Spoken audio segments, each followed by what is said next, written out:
The 6900 XT and 3080 Ti both look really good, but which one will you actually be able to buy first? Let's talk about it. Before that, make sure to subscribe and click the bell icon so you never miss another video.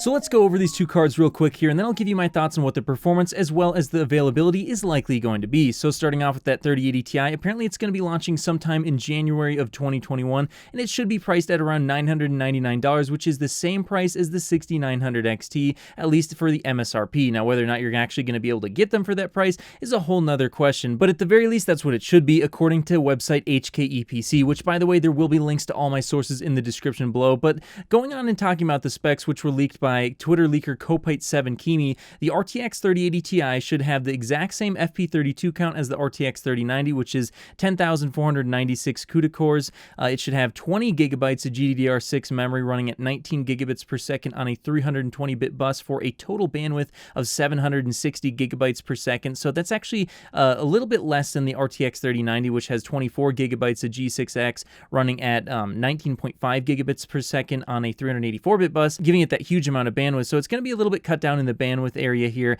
And then apparently all of that reduction in the bus width as well as the reduction in the clock speed in the memory should give you a slightly lower TGP. It should be coming in at 320 watts, which is the same as the RTX 3080. So it looks like this is just going to be a more affordable RTX 3090. It should be coming in terms of performance, I think probably just a little bit slower than the RTX 3090, or potentially not even slower at all, because, you know, if it has the exact same amount of shaders, and I think it's going to have enough bandwidth still, well, you might be looking at somewhere between like 1 to 3% less performance, which if you compare that to the upcoming RX 6900 XT, which is going to have about 11% more shaders than the RX 6800 XT, which according to Hardware Unboxed, the 6800 XT is, you know, it's just a little bit faster. I think they said somewhere around 3% faster at 1440p, and I think it was around 5% slower at 4K. So you're probably going to have a similar situation here with the 6900 XT versus the RTX 3080 Ti, where they're going to be priced roughly the same, and on top of that, they're going to be performing roughly the same, where if you want to have slightly higher 1440p performance, you'll probably go for the 6900 XT,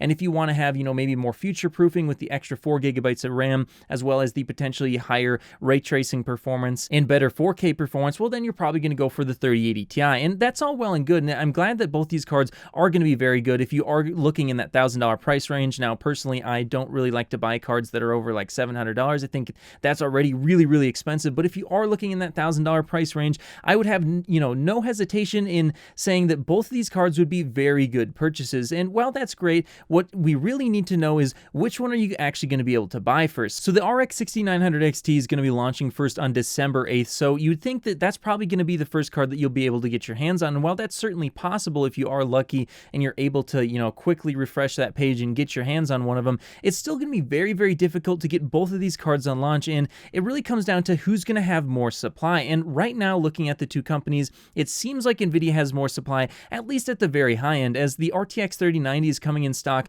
pretty much all the time. It seems like every single day I'm getting between 10 to even sometimes 20 plus pings that an RTX 3090 has come in stock, whereas if you look at AMD, their RX 6800 XT is incredibly difficult to find, and the AIB launch that just happened for these cards from AMD was absolutely horrendous, with some stores not even actually releasing any cards because they simply said that they didn't have enough to make it worth it. So with that being the case, it looks like AMD is probably struggling just a little bit more than NVIDIA to get their stock out right now, and I think this has to do with the fact that they're splitting so many things at TSMC. So everything that AMD is making right now is being made on TSMC's 7nm process. That means that not only are the Radeon GPUs being produced on that, but you also have their EPYC CPUs, their Ryzen CPUs, as well as both the consoles, so the PS5 and the Xbox Series X. All of that stuff is all being produced on the 7nm node, and TSMC can only make so much for AMD, and it looks like that might be contributing to AMD's inability to produce enough GPUs to satisfy the demand, which, by the way, the demand for graphics cards is incredibly high this year because it's pretty much what everyone wants to do right now since they're all stuck inside. So, you know, looking at that situation from AMD, and then you look over at NVIDIA, it seems like they don't necessarily have the same scenario. Yes, NVIDIA does seem to be very, very much struggling to try and meet demand right now because demand is so high, and their supply does seem to be low right now, at least when you look at cards like the RTX 3080, which, you know, that's based on the same die as the RTX 3090. So, I'm guessing that they probably want to make more RTX 3090s and sell them for $1,500 rather than give you a $700 RTX 3080 with the exact same die with only, less memory. That's probably a lot more profitable for them, but it looks like with the cards that they actually do want to produce, like the 3090 and 3070, they are coming in stock relatively frequently. Now, they're not necessarily easy to get still, but it seems like they're a lot easier to get than what AMD has to offer. So if you look at that scenario there, I think that even though the RX 6900 XT might be technically releasing first on December 8th, if NVIDIA releases their stuff, say, mid to late January, say it's like January 25th or something, well, we might be looking at a scenario where at that point, NVIDIA might actually have more stock than AMD, despite the fact that they're releasing later, if they're able to save up enough 3080 Ti dies, because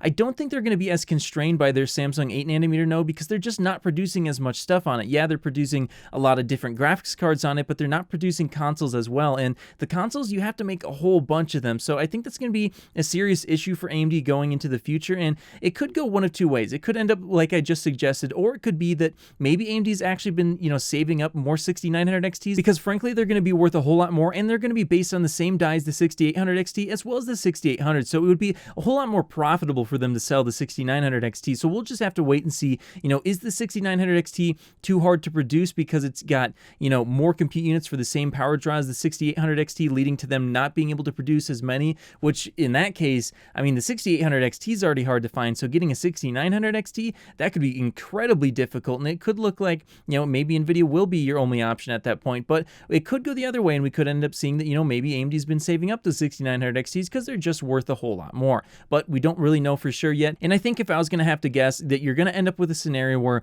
unfortunately, NVIDIA's probably going to end up with more stock than AMD despite launching later. But hey, that's just what I think. What do you think about the 6900 XT and 3080 Ti stock? Do you think it'll be just as bad as the 3080 and 6800 XT launches? Let me know your thoughts in the comments below, and of course, I'll see you in the next video. If you made it to the end of the video, be sure to drop a like. Every time you do so, NVIDIA and Intel drop prices. Also, if you want to see more, click here. You won't be disappointed.